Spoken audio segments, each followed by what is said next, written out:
Hi, and welcome to the program point Building a Sustainable Startup.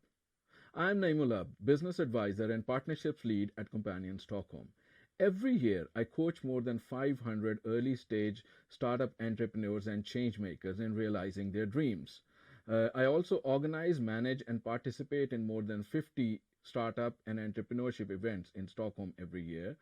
And I'm also responsible for ecosystem partnerships for Companion Stockholm. I also manage an interesting global entrepreneurship community in Stockholm. And in addition to that, I also run a very interesting impact tech portfolio of my own, which comprises some very interesting startup ideas. So, all these experiences are coming in this 20 minutes presentation today. We start with Companion and tell you a little bit about the organization where I work. Companion has been around for more than 30 years. We are a national entrepreneurship, innovation, and cooperative support organization. We are spread across 25 different regions in Sweden with more than 100 people working. And in the last 30 years, we have helped more than 10,000 companies, startups, and cooperatives come to life and grow. We also do a lot of interesting development projects, and we are state sponsored, which means that you get free startup advice from Companion wherever in the region you want to get. And if you come to Companion Stockholm, you get free startup advice.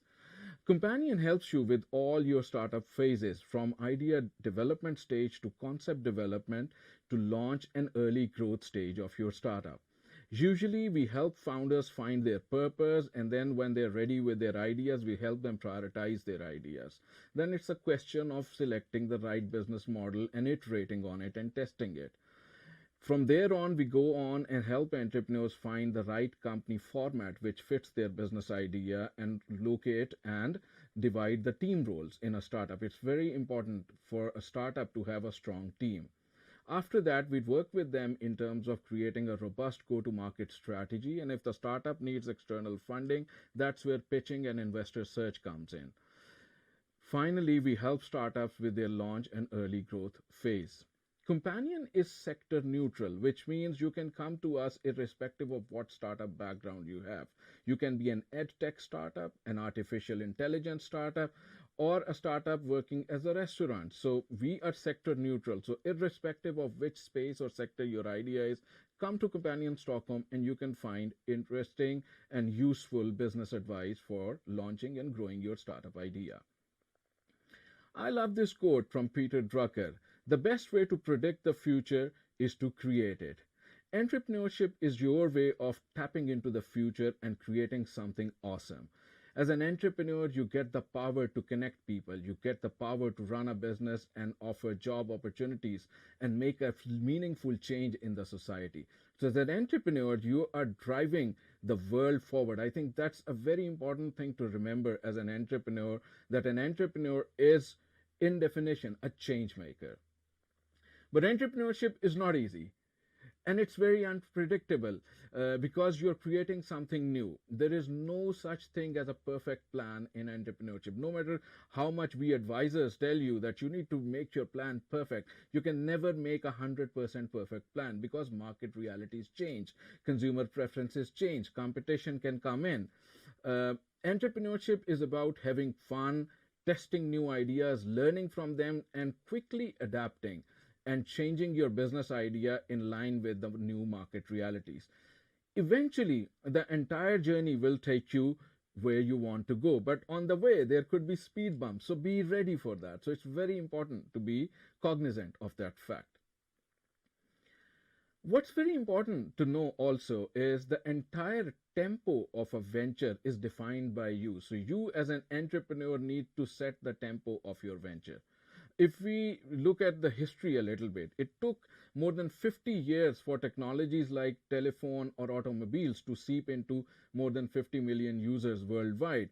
But Pokemon Go did it in 19 days, more than 50 million users. Things are possible.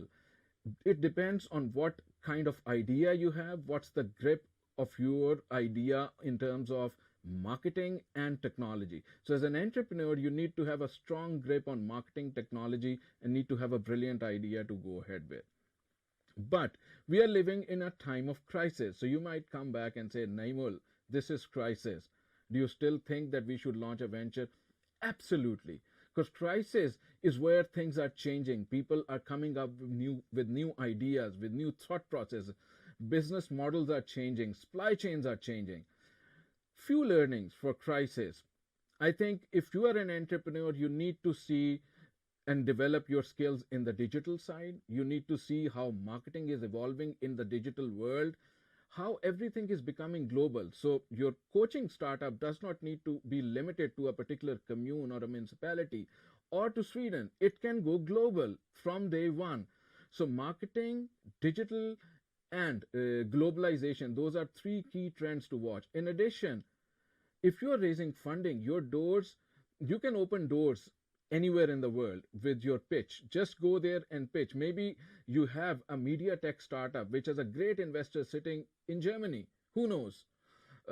Future of work itself is changing. So if you have ideas on creating the next transportation mobility model, if you have ideas of creating the next transportation and mobility models, or if you want to do something in the future of workspaces, now is the time and to go ahead. Let's go in and talk a little bit about what's a sustainable startup. I usually classify it in four boxes. First of all, a sustainable startup needs to have a sustainable business model, which means the startup needs to have the capacity to stand on its own 2 feet. It should not have a one-time revenue stream. The revenue stream should be constant and growing over time. So that's the first thing, economic sustainability in a startup. Second thing is how the people are working in a startup. For startups are young businesses, which means it's crucial that they have a sustainable team structure. And otherwise, no matter how great an idea you have, it would never fly. So you need to have a very strong team structure in your startup. In addition, it's very important also to have impact blended in the core business model of your startup. Whether it's sustainability or social side, impact needs to be blended in your core business model. Together, these three things: business model, sustainable team structure, and focus on impact. Those are the three things which determine what's a sustainable startup. Now I'm going to share with you 20 quick tips in terms of starting your entrepreneurship journey. So it'll go very fast. In the next 15 minutes, you'll get all these tips. Number one, I think before you start a venture, it's very important to ask yourself why you are doing it. That why needs to resonate with your values, what you believe in life, your ambition. Entrepreneurship is not an isolated activity that you will be doing. It's soon going to be a central part of your life. So ask this why very carefully. Usually when entrepreneurs come to me and they have questions about the why, we use a model called Ikigai.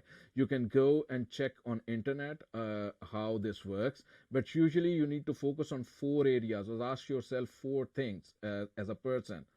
What is it that you love? What the world needs right now? What can you get paid for? And what you're good at. Let me give you an example.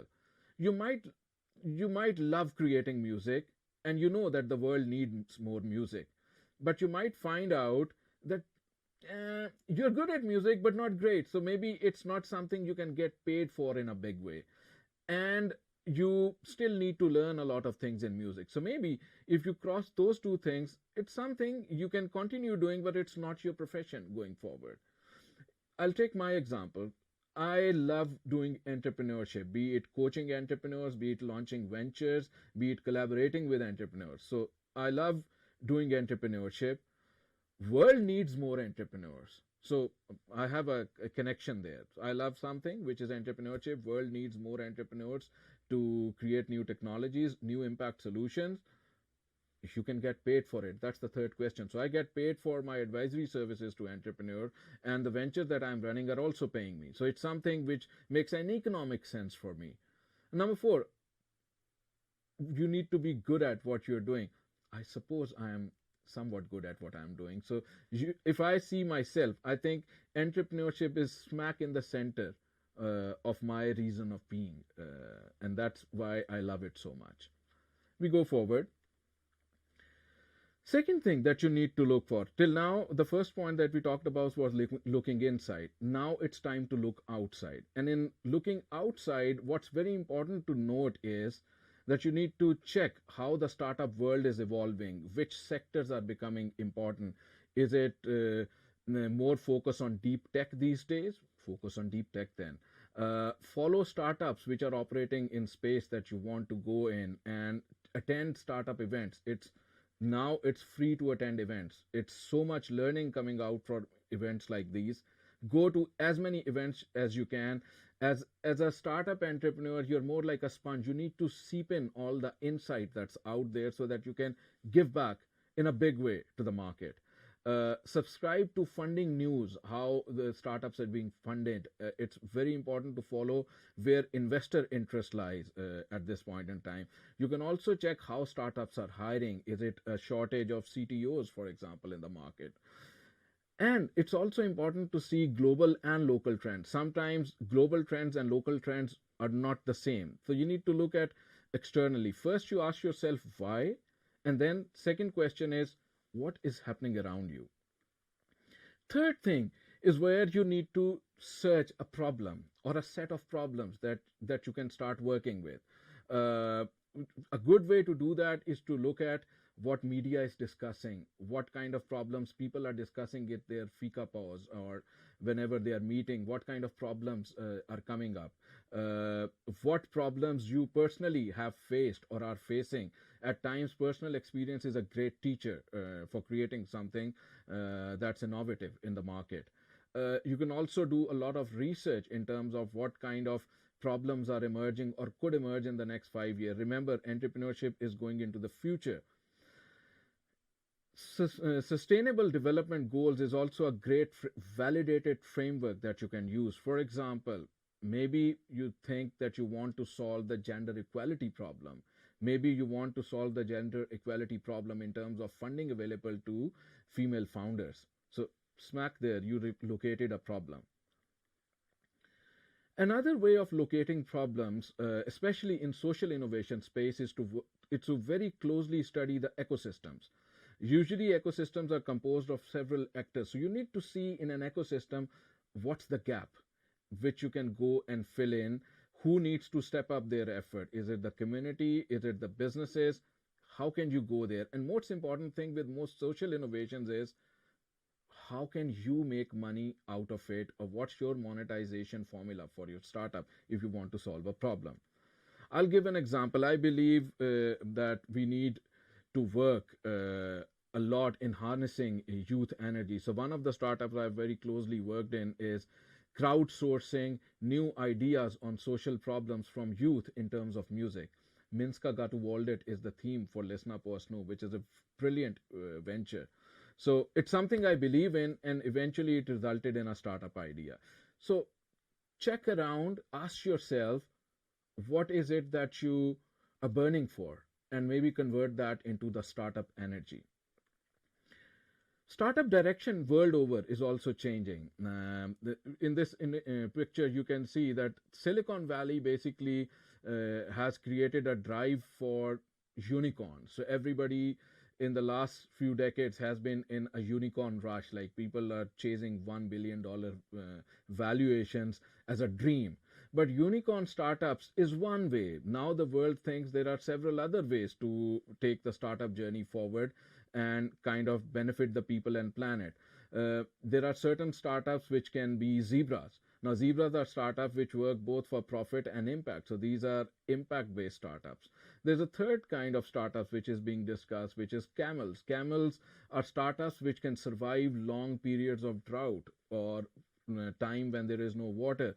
So imagine startups which are able to sustain their way through the COVID-19 crisis. Camel startups usually happen in weak ecosystems where we don't have enough ecosystem support or investment, and these startups are still able to build sustainable businesses. So choose, are you chasing the unicorn, the camel, or the zebra?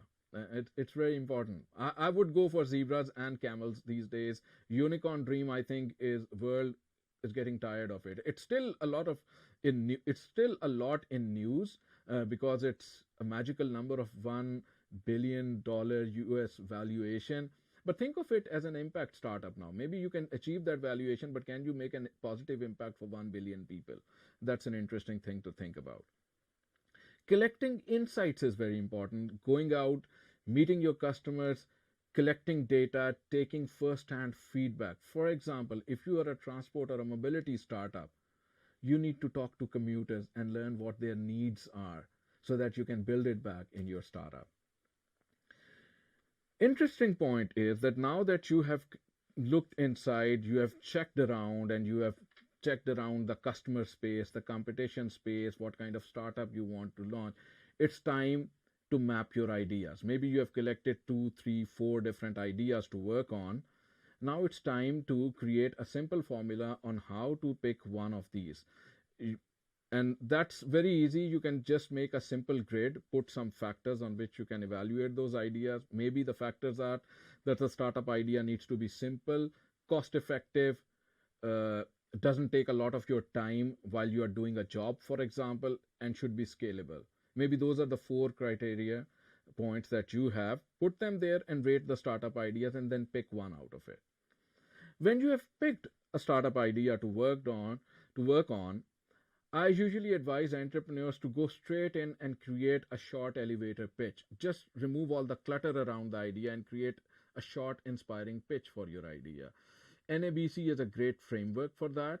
You basically start with stating the need, defining your approach, how you are solving that need, what kind of benefit, emotional or tangible benefit it brings for the customers that you have, and how are you different from competition.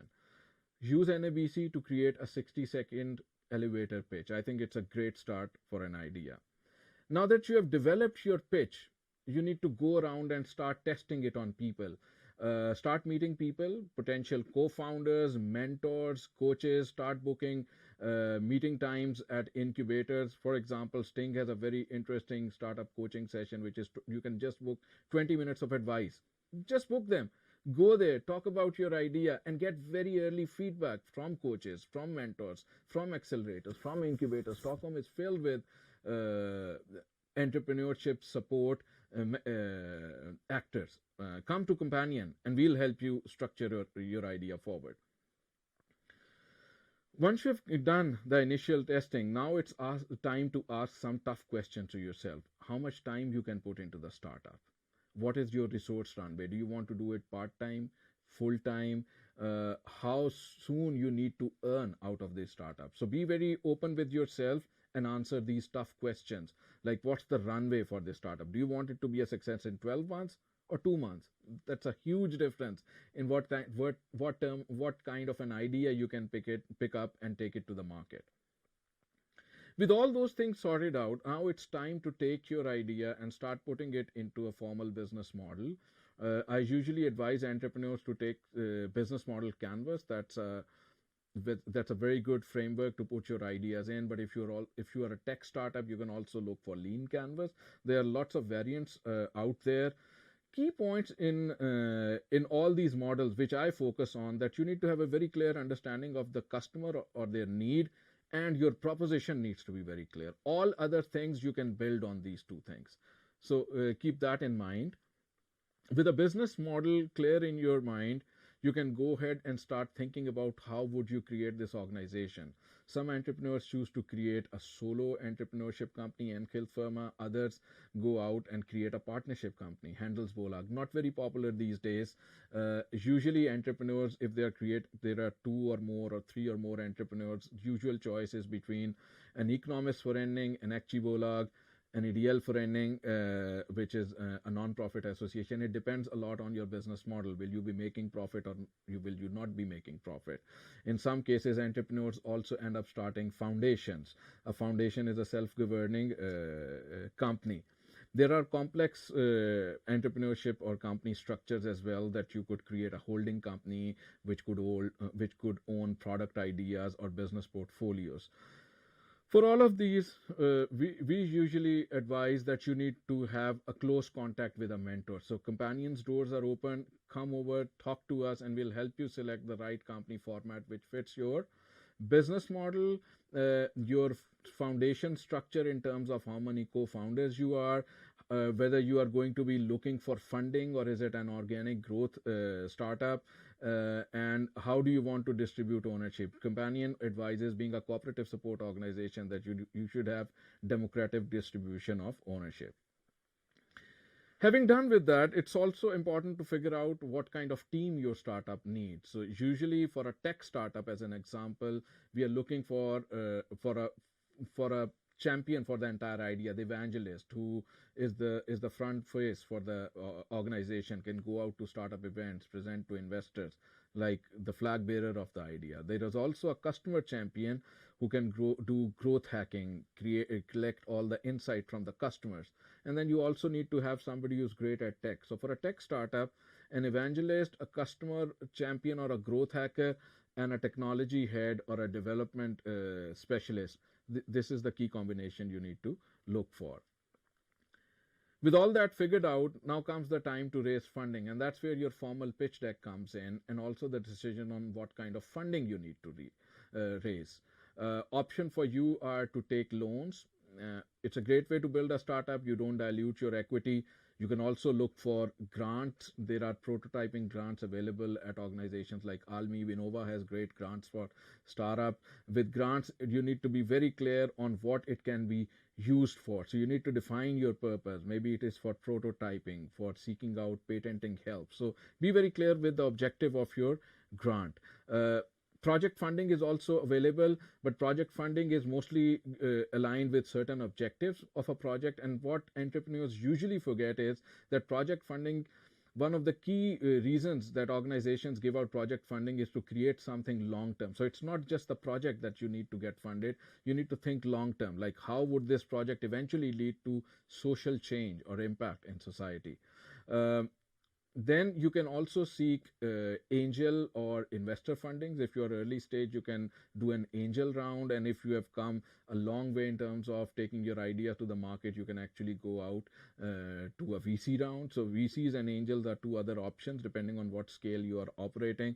Crowdfunding is a great option for I would say impacts and social innovation based startups, because they can really create movements. Ideas in social innovation space can really create movement. So I would advise entrepreneurs to explore the crowdfunding route as well. Funded by Me is a great platform in Sweden. With all the components of the startup worked out, now it's the time to work on the product. I think the key lesson over there for entrepreneurs is to keep it lean and keep it very, very focused on actual customer need and not overthink the product yourself. So go with a minimum viable product, not something, don't over feature your product. So that's my advice to startup. And while you're developing the product, it's crucial that you start your marketing. I advise startups that they need to start their marketing activities way before the actual product comes out. Imagine that you're building Tesla or Apple and people are lining up to get your product or service before it's even out there. So having that thinking, building a story before the product is a great way of attracting customers and getting them into the business. So the moment you open the product door or the service door, poof, hundreds of customers can jump in. So build your product, build your marketing and story before your product. A couple of last points.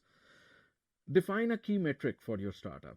In a key metric, I usually advise entrepreneurs to be very focused. For example, it could be number of downloads, it could be daily active users, engagement time on the platform, average ticket size on an e-commerce site or a restaurant. I think you need to figure out what's the key metric that makes your startup tick.